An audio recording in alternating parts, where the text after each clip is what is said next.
தூங்காமலே drive பண்ணு, accident ஆகி செத்துப்போ. உங்களால் கற்பனையே பண்ண முடியல 30 நேரத்தில் இப்படி குடும்பம் நடத்துறதுன்னு. ஆனால் அந்த வாழ்க்கையை வாழற ஒரு ஆளுக்கு புத்தி சொல்லிக்கிட்டே இருக்கீங்க. சார் இப்போ அப்பளம் பொரிக்காம சுட்டு சாப்பிடலாம். ஐயா என்னம்மா நீங்க பிராண்டட் போனீங்கன்னா கண்டிப்பா விலை ஜாஸ்தி. நான் ஏன் பிராண்டட் போகக்கூடாதுன்னு சொல்லுங்க. அப்ப என்னுடைய செலவுகளை என்னுடைய வருமானத்துக்குள்ள கட்டுப்படுத்த முடியல. ஓரளவு சம்பாதிக்கிறேன் தான், ஆனா என்ன பண்ணாலும் சரி செலவுகளை அடக்க முடியல. அதேதான் இது இவ்வளவு விலையா அப்படின்னு ஆச்சரியப்பட்ட எந்த பொருள்? பலது இருக்குதே, எதை சொல்றது? இந்த ஷோ இப்போ நடக்கிறதுனால அது தக்காளி தான் சொல்ல வேண்டிய ஒன்று. தக்காளி இல்லாம பண்றதுக்கு 100 ரெசிபி இருக்கு. ஸோ அதை ஃபாலோ பண்ணிக்கலாம். பாப்பாவுக்கு எல்லா வரும் நல்லா தெரியுது. அரிசி விலை ஏறுது, தக்காளி விலை ஏறுது, பச்சை மிளகா வருது. நீங்க எதுவுமே பண்ணாம சாப்பிடாம இருங்க, வெறும் உருளைக்கிழங்கு மட்டும் வச்சு சாப்பிடுங்க, இப்படி நம்ம சொல்லிட்டு இருக்க முடியாது. ரொம்ப கரெக்டா சொன்னப்பா. இது முதல்ல சொல்லிருக்கூடாது. டெய்லி நம்ம வந்து வீட்டில் 1 கிலோ தக்காளி யூஸ் பண்ண போறது இல்ல. ஒரு தக்காளி யூஸ் பண்ண போறோம் ரசம் வைக்கிறதுக்கு. அதை பத்தி நம்ம ரொம்ப வரி பண்ண வேணாம்னு தான் சொல்றேன். ஐயோ சாமி, உங்க வீட்டில் நீங்க எவ்வளோ சார் தக்காளி அப்ராக்சிமேட்டா யூஸ் பண்றீங்க ஒரு மந்த்? மறுபடியும் அவர் என்ன சொல்ல ட்ரை பண்றாருன்னா, இப்ப தக்காளி விலை கூடி போச்சா, தக்காளி சட்னி வைக்காத. ஜாக்கிரதையா இருக்கியா, அரசியலை விட மோசமானவன்லாம் இங்க இருக்கியா. இப்ப யூஎஸ்ல அரிசி தட்டுப்பாடு வந்துச்சு, ரைட்டா, அரிசி இல்லாம சாப்பிடு அப்படின்னு சொல்ற மாதிரி இருக்கு. அப்படி சொல்லுவீங்களா என்ன? சப்ஸ்டிடியூட் வீட்டு மித்த இதுவும் அதுதான்மா, இருக்கு. இது நீங்க சொல்ல வர்றது என்னன்னா அது அப்படித்தான் இருக்கும், நீ அட்ஜஸ்ட் பண்ணி வாழ்ந்துக்கன்னு சொல்றீங்க. சிரிக்கிறானி, வெக்கமா இல்ல? இப்போ நீங்கள் கிட்டத்தட்ட சொல்கிறபடி பார்த்தா அரிசி விலை கூடி போச்சு, காய்கறி விலை கூடி போச்சு, மளிகை சாமான் விலை கூடி போச்சு. இப்போ பத்திய சாப்பாடு தான் சாப்பிடலாம் நீங்கள் சொல்கிறபடி பார்த்தா. முடியாது நீ கல்லாட்ட அடைங்க, நான் ஒத்துக்க மாட்டேன். சார் இப்போ அப்பளம் பொரிக்காம சுட்டு சாப்பிடலாம். ஐயா என்னம்மா நீங்க? கிட்டத்தட்ட அது ஒரு மேல்தட்டு வர்க்கத்துடைய பார்வை தான் இது. அவங்களுக்கு கீழே என்ன நடக்குதுங்கிறது தெரியவே இல்லை. பாத்தீங்களா, செல்லத்துக்கு ஒண்ணுமே தெரியல. நீங்க வந்து திரும்ப திரும்ப உணவு சம்மந்தமாகவே இதை அணுகிறதுக்கான விஷயங்கள் கிடையாது. இப்போ நான் டிரான்ஸ்போர்ட் சொல்கிறேன், நீங்கள் ஊருக்கே போக முடியாமல் உங்களோட லைஃப் முடங்குறது இருக்குல்ல. அதை வேற ஞாபகப்படுத்திட்டீங்க. நெஞ்சமெல்லாம் பொண்ணு அறக்கு தம்பி. நீங்கள் அடுத்து வந்து இப்போ சாப்பாட்டுக்கு வருவோம். சார் சொல்லக்கூடிய கணக்கு தான், அரிசி விலை கிட்டத்தட்ட 2012 இருந்த விட இப்போ 100% இன்க்ரீஸ் ஆயிருக்கு. ஆனால் அது குறையவே இல்லை. யார் சாமி இவன்? எங்கிருந்து வந்திருக்கான்? காய்கறி விலைகள் வந்து ஒரு கட்டத்தில் குறைஞ்சிரும். ஆனால் சில பொருட்களுடைய விலை ஏறினது தான் திரும்ப ரிவைஸ் ஆகவே ஆகாது. ஆனால் உங்களுடைய சம்பளம் உயர்ந்திருக்காது. இதெல்லாம் எப்படா தாங்கிக்கிற? அதுக்காக வாழ்க்கை முழுக்க அழுதுட்டு இருக்க முடியாதுல்ல. நீங்கள் என்ன நினச்சிட்டீங்கன்னா ஐடி மட்டுமே பூமாக நினச்சிட்டு இருக்கோம், மற்ற எந்த ஃபீல்டுமே சம்பளம் வந்து பெரிய அளவுக்கு ஹைக்கே இல்லை.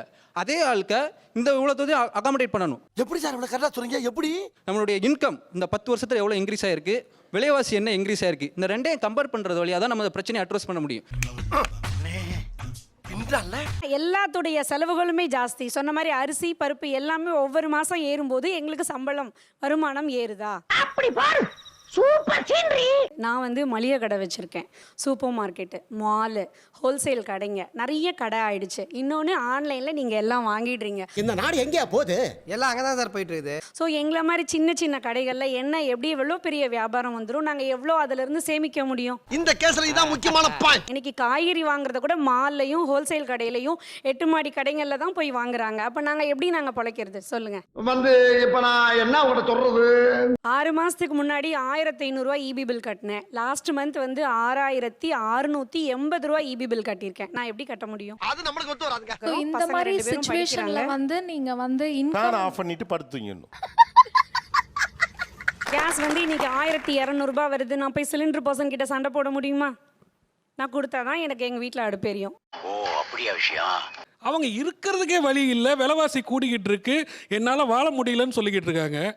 எக்ஸ்ட்ராவா இன்கம் பண்ணுனா சகல நிலைமை நினைச்சு ரொம்ப பரிதமா இருக்கு. அப்போ ஆல்ரெடி 10 மணி நேரம் ஒர்க் பண்ணாமல் நைட் இன்னொரு 4 மணி நேரம் வண்டி ஓட்டு, தூங்காமலே டிரைவ் பண்ணு, ஆக்சிடென்ட் ஆகி செத்துப்போ. எல்லாமே இந்த ரேஞ்சுக்கு தான் நம்ம பேசுகிறோம். சில விஷயங்களை நம்ம கண்ட்ரோல் பண்ணலாம். சாஷே கான்செப்ட் வரத்துக்கு முன்னாடி சீக்கிரம் அரைச்சி வச்சிருந்தாங்க வீட்டில், அதையே நம்ம பண்ணக்கூடாது. இது நம்ம லிஸ்ட்லயே இல்லையே. அடேங்கப்பா, உங்களுக்குலாம் கோவம் வருது தானே? எனக்கு வருது, என்ன பண்ண முடியும்? சீயக்காயை அரைப்பதன் வழியாக 30 ரூபா மிச்சம் பண்ணிவிட்டான். ரைட்டு. இப்பவும் பத்தல. அடுத்து சொல்லுங்க. விவரம் தெரியாம பேசாதே போ. சார், அவங்க சொன்ன அந்த வாஷிங் சோப் இருக்கு இல்லைங்களா, நீங்க பிராண்டட் போனீங்கன்னா கண்டிப்பா விலை ஜாஸ்தி. நான் ஏன் பிராண்டட் போகக்கூடாதுன்னு சொல்லுங்க. அப்ப ஐயோ, எல்லா பக்கம் அணக்கட்டுறான். அப்ப அந்த அஃபோர்டபிலிட்டி இருக்கணும் சார். அஃபோர்டபிலிட்டிக்கான எனக்கு அஃபோர்டபிலிட்டி இருக்கு, ஆனா விலை கூட இருக்கீங்க. பயப்பிடிச்சிட்டான். எல்லாம் டெக்னாலஜி. அதான் அவர் சொல்றாரு, வெளியில போய் பாருங்க, அவன் 12 மணி நேரம் சாதாரணமா வேலை பார்த்துக்கிட்டு இருக்கான். எவனும் சும்மா இல்ல.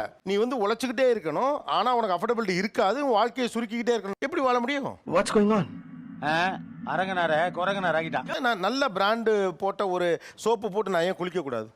ஏன் ஏழையுமே ஏன் அதை போட்டு குளிக்கப்படாது? அவன் சவுக்காரம் போட்டு குளிக்கணுமா? என்ன சொல்றீங்க? எனக்கு புரியலையே. அப்ப நியாயமான சம்பளத்துக்கு நான் என்ன வாழ்க்கை வாழணும், அந்த வாழ்க்கை என்னால் வாழ முடியல நான் உங்கள்கிட்ட வந்து சொன்னா அது அப்படித்தான் இருக்கும். நீ தான் சீட் பேக் பண்ணிக்கணும்னு சொன்னா எப்படி இது? ஸ்கூலு பசங்க பஸ்ஸில் அனுப்பிச்சிட்டு இருந்தேன்.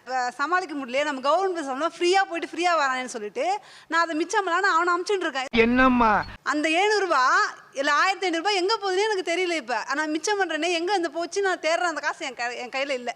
இதுக்கெல்லாம் என்ன காரணம்? இந்த அமௌண்ட் தான் நீங்க அதிகமா வாங்குற பொருள்ல போகுது. அது என்னம்மா அப்ப கொஞ்சம் கூட வெக்கப்படாம பேசிட்டேன். தன் பிள்ளைய தினந்தோறும் பயந்துக்கிட்டு பஸ்ஸில் அனுப்பி காசு மிச்சம் பண்ற ஆளு தேவையில்லாத ஒரு செலவு பண்ணிடுவாங்க நீங்க நினைக்கிறீங்க? கண்டிப்பா இல்ல சார். யார் சார் வரே? இவரை தெரியல. இவர்தான் பிரிட்டிஷ் இளவரசர் சார்லஸ். அப்புறம் எப்படி அவங்க தேவையில்லாம நீங்க அதைத்தான் மிச்சம் பண்ணணும் அப்படிங்கிறீங்களா? அது எதுனே சொல்ல மாட்டேங்கிறீங்க. விடமாட்டான் போல் இருக்கு. ஸோ உங்களுக்கு வந்து 10,000 தான் வருதுன்றது வந்து 5 வருஷமா உங்களுக்கு தெரியும். ஸோ அப்படி இருக்கும்போது என்னுடைய தேவைகளை நான் ஏன் இன்க்ரீஸ் பண்ணணும்னு கேட்குறேன். யாரா நீ இவ்வளவு டேலண்டட் ஆகுற? இந்த அம்மாக்கு 10,000 ரூபாய் தான் சம்பளம், அதனால மளிகை சாமான் ரேட் ஏறல, பால் விலை ஏறல, எந்த விலையுமே ஏறல, டிரான்ஸ்போர்ட்டேஷன் ஏறலன்னு சொல்லுங்க பார்க்கலாம். சாபாஸ், சரியான போட்டி. இப்போ 30,000த்துல நீங்க எப்படி குடும்பம் நடத்துவீங்கன்னு சொல்லுங்க. அவனை மாட்டாடா என் பம்பர கட்ட மண்டையா. ஒரு இஎம்ஐ ஒரு 10,000 வச்சுப்போம் சார். போயிடுச்சு. வீட்டு 20,000 வாடகை ஒரு 5,000 வச்சுங்க. 1 BHK போதும் எனக்கு. 1 BHK 5,000 ரூபாய் எங்கேன்னு சொல்லுங்க. திருநின்ற ஊர் சார். ஒரு மனுஷன் போய் பேசலாம், ஆனா ஏக்கர் கணக்கில் எல்லாம் பேசக்கூடாது. 15,000 போயிடுச்சு. அப்புறம் ஸோ மீதி ஒரு 5,000 வந்து நான் கிராசரிஸ், அதாவது என்னோட ப்ரொவிஷன்ஸ் எல்லாம் யூஸ் பண்ணிக்கிறேன். வீட்டு மளிகை சாமான் 5,000. பட்ஜெட் போட ஆரம்பிச்சிட்டான். 20,000 போயிடுச்சு. 20,000 போயிடுச்சு. அது போக ஸ்கூல் ஃபீஸ், காலேஜ் ஃபீஸ், பையனோட காலேஜ் ஃபீஸ், ஸ்கூல் ஃபீஸ்னு வச்சுங்களேன். அது ஒரு 10,000 வச்சுங்க. 10,000 30,000 போயிடுச்சு. அப்புறம் பட்ஜெட்டியா பட்ஜெட்? நான் ஒன்றா சொல்கிறேன். Gas, wifi, phone, petrol, unexpected medical expenses. போதும் போதும், லிஸ்ட் பெருசா போய்கிட்டு இருக்கு. நல்லது கெட்டது, மொய் வைக்கிறது, சொந்தக்காரனை பார்க்க போகிறது, சொந்தக்காரங்க வந்து அந்த வீட்டு பிள்ளைகளுக்கு காசு கொடுக்கறது, மாம்பழம் வாங்கி திங்கிறது, இதுக்கெல்லாம் 30 ரூபாய்க்கு முடிஞ்சு போச்சு. இப்போ ஏதுன்னே சேவிங்க? உங்களுக்கு சம்பளமே 30 தானே, எங்கே சேவிங்? இதே கண்டிஷன் தானே முன்னால் இருந்திருக்கீங்க. உங்களால் கற்பனையே பண்ண முடியல 30,000 இப்படி குடும்பம் நடத்துறதுன்னு. ஆனால் அந்த வாழ்க்கையை வாழற ஒரு ஆளுக்கு புத்தி சொல்லிக்கிட்டே இருக்கீங்க. எவ்வளவு கேவலமான பிறவிங்க இல்ல நம்ம. அதுதான் ஏன்னா இப்போ பட்ஜெட்லாம் போட்டு கொடுத்துருக்காங்கல்ல, இதுலேருந்து எதையெல்லாம் குறைச்சி எதையெல்லாம் சரி பண்ணுனா அவரும் 30,000 உங்களை மாதிரி மகிழ்ச்சியாக இருக்கலாம்னு சொல்லுங்க. ஓ, நீ அப்படி வரியா? இந்த ஃபங்க்ஷன்ஸ் எல்லாம் நான் தேவையில்லாத ஃபங்க்ஷன்ஸ் அட்டெண்ட் பண்ண இங்கே மாட்டேன். தேவையில்லாத என்ன ஃபங்க்ஷன் இருக்கு? ஒரே ஒரு ஃபங்க்ஷன், ஒரு தேவையுள்ள ஃபங்க்ஷன் ஒன்று கூட வராதா? சரி, அழிச்சு விட்டுருவோம். சொல்லுங்க. ஃபங்க்ஷனே வேணாம். உங்க லைஃப்ல ஃபங்க்ஷன் கிடையாது பாஸ். ஓகே, நீங்க சிரிக்கிறதுக்காக சொல்ல சின்ன பையன் மக்களே, சிந்திங்க. ஃபெஸ்டிவலை அழிச்சாச்சு. அதாவது பொங்கல், தீபாவளி, நல்ல நாள், பெரிய நாள் ஒன்றும் கிடையாது. அதேங்க அப்பா, ரொம்ப லென்த்தா இருக்கு. டெம்பிளுக்கு போக கிடையாது. அதுதான் கோயிலுக்கு போகக்கூடாது. 250 ரூபா வேண்டாம். ரைட். மச்சான், யாரா இவனுங்க? எங்கிந்திரா வந்துக்கறானுங்க? முடி வெட்டுவீங்களா? இல்ல அதுவும் வேண்டாமா? நேத்து கூட வெட்டிட்டு இல்ல அதான் கேக்குறேன். ஏன்னா ஹேர் கட் முடி போட்டுருக்கு. வெட்டியிருக்கேன். அதுவா கொற்ற வரைக்கும் பேசாம இருக்கணுமா? வெட்டிக்கலாமா? வெட்டிக்கலாம். நக்கல்யா அவனுக்கு. Auto fees. இப்போ ஆட்டோ ஃபீஸை தூக்கிடுவோங்கிறீங்க. ஆட்டோ ஃபீஸை தூக்கி இப்போ உங்க பசங்களை நீங்க ஆட்டோலாம் அனுப்பக்கூடாது. நீங்க சொன்ன கணக்குப்படி 2,200 ரூபா குறையுது. அவருக்கு எவ்வளவு பட்ஜெட் அடி வந்தது? அவருக்கு ஏற்கனவே 4,500 ரூபா அடி வாங்குது. என்ன யோசிக்கிற? இல்ல, அப்போ நீங்கள் என்ன பண்ணுங்க, ஒரு மிடில் கிளாஸ் ஆன நீங்கள் உங்கள் பிள்ளைகளை ஆட்டோவில் அனுப்பாதீங்க. 2வது வெளியே போகாதீங்க. தீபாவளி, பொங்கல், நல்ல நாள், பெரிய நாள் எதுவும் பண்ணாதீங்க. இதெல்லாம் பண்ணாமலே உங்களுக்கு 1,500 ரூபா மிச்சம் கடன் இருக்கும், எக்ஸஸ் இருக்கும். அதையும் எப்படியாவது பொறுத்துக்கங்க. என்னடா சொல்ற? ஒண்ணுமே புரியல. எனக்குள்ள சேலரி 30,000 40,000. நான் எப்படி ஒரு வீடு வாங்குறது? சொல்றேன், மக்களுக்காக சொல்றேன். உங்கள் பீரியடுக்கும் அவங்க பீரியடுக்குமான ஒரு டிஃப்ரென்ஸை நீங்கள் பார்க்கணும்.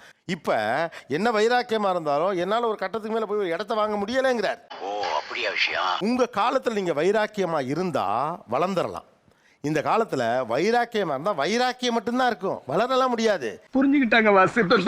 உங்கள் 2 பேருடைய 10 மாத சம்பளம் தான் 12 மாத சம்பளம் நீங்கள் வாங்கின இடத்தோட விலை.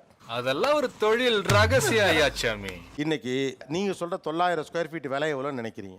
வைராக்கியமாக இருந்தால் அடைஞ்சிடலாம் நீங்கள் சொல்கிறீங்கல்ல, அந்த இடத்த தொடவே முடியாது அவரால்னு அவர் சொல்கிறார்.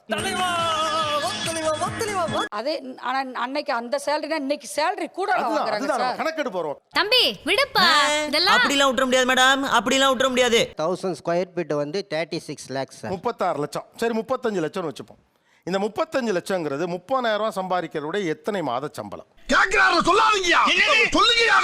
12,000 ரூபாய் சம்பாதிக்கிற உங்களுக்கு நீங்கள் வாங்கிய நிலத்தை 12 மாத சம்பளத்தில் வாங்கி விடலாம்.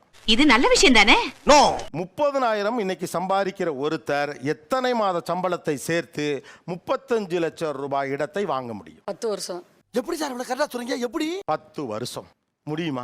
கடைசி வரைக்கும் அடையவே முடியாதுங்கிற ஒரு நெருக்கடி இருக்குல்ல, இந்த யதார்த்தம் உங்களுக்கு புரியணும். பயப்பிடிச்சிட்டான். எல்லாம் டெக்னாலஜி.